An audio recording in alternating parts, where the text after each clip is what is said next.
రాష్ట్ర వ్యాప్తంగా గౌరవ మాజీ ముఖ్యమంత్రి వర్యులు వైఎస్ జగన్మోహన్ రెడ్డి గారు పిలుపు మేరకు డిఎస్సిలో జరిగినటువంటి అవినీతిపై రీలే నిరాహార దీక్ష కార్యక్రమానికి ఇచ్చేసినటువంటి ప్రతి ఒక్కరికి పేరు పేరున హృదయపూర్వక అభినందనలు ధన్యవాదాలు తెలియజేస్తూ ఈనాటి కార్యక్రమానికి ముఖ్య అతిథిగా ఇచ్చేసినటువంటి శాసన మండలి మాజీ సభ్యులు మేకా జేషబాబు గారు,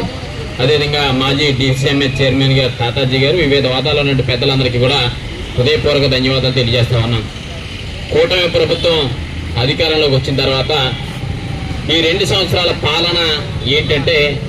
అధికారంలోకి రావటం కోసం ఆయన ఏమన్నాడంటే నేను సంపదను సృష్టిస్తానని చెప్పారు. సంపదను సృష్టిస్తానని చెప్పి సంపదను సృష్టించే పార్టీకి నేను సపోర్ట్ చేస్తానని చెప్పినటువంటి పవన్ కళ్యాణ్ గారు కానీ, చంద్రబాబు నాయుడు గారు కానీ, లేదు నారా లోకేష్ గారు కానీ ఏంటయ్యా సంపద అంటే, ఈరోజు క్లబ్బుల మీద, లేకపోతే బెల్ట్ షాపుల మీద, లేకపోతే ఇసుక మీద, లేకపోతే ఇంకా వివిధ అవినీతికి గనులు వివిధ రంగాలకు సంబంధించినటువంటి అవినీతికి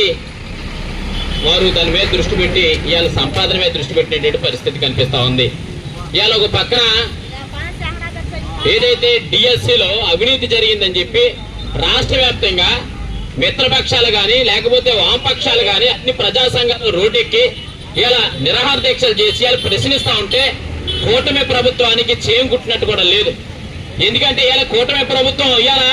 క్రీడారంగం సంబంధించినటువంటి సంఘాలన్నీ కూడా ఒక పక్కన ఎమ్మెల్యే ఏదైతే కోన రవికుమార్ చేతిలో కానీ, లేకపోతే ఎంపీ భరత్ చేతిలో కానీ పెట్టి ఇలా పరిపాలనా విధానాన్ని పక్కన పెట్టి ఇలా డిఎస్సి పోస్టులు అమ్ముకునే పరిస్థితులు కనిపిస్తా ఉందంటే ఇది ఎంత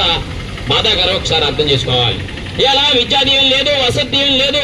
లేకపోతే ఫీజు రియంబర్స్మెంట్ లేదు, పేద పిల్లలు చదువుకోవడానికి సంబంధించినటువంటి వివిధ సంక్షేమ పథకాలు అన్నింటినీ పక్కన పెట్టి తొంగలో తొక్కి ఇలా వాటిని అవినీతి రూపం చేసే విధంగా,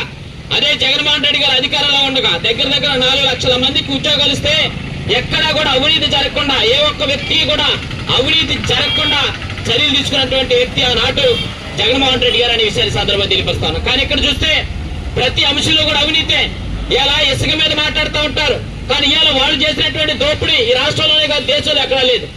పందుకొక్కులా ఈ రోజు దోసుకు తినేసే పరిస్థితి కనిపిస్తా ఉంది. కానీ వేరే పార్టీ వాళ్ళు ప్రతిపక్ష పార్టీ అనేటువంటి జగన్మోహన్ రెడ్డి గారిని కానీ వివిధ నాయకులు కానీ విమర్శించే పరిస్థితులు కనిపిస్తుందంటే ఇది చాలా బాధాకరం. ఇప్పటికైనా సరే కూటమి ప్రభుత్వం కళ్ళు తెరిచి ప్రశ్నించే వ్యక్తి కళ్ళు తెరిచి ఎదురుకొచ్చి ఇలా ఆంధ్రప్రదేశ్ రాష్ట్రంలో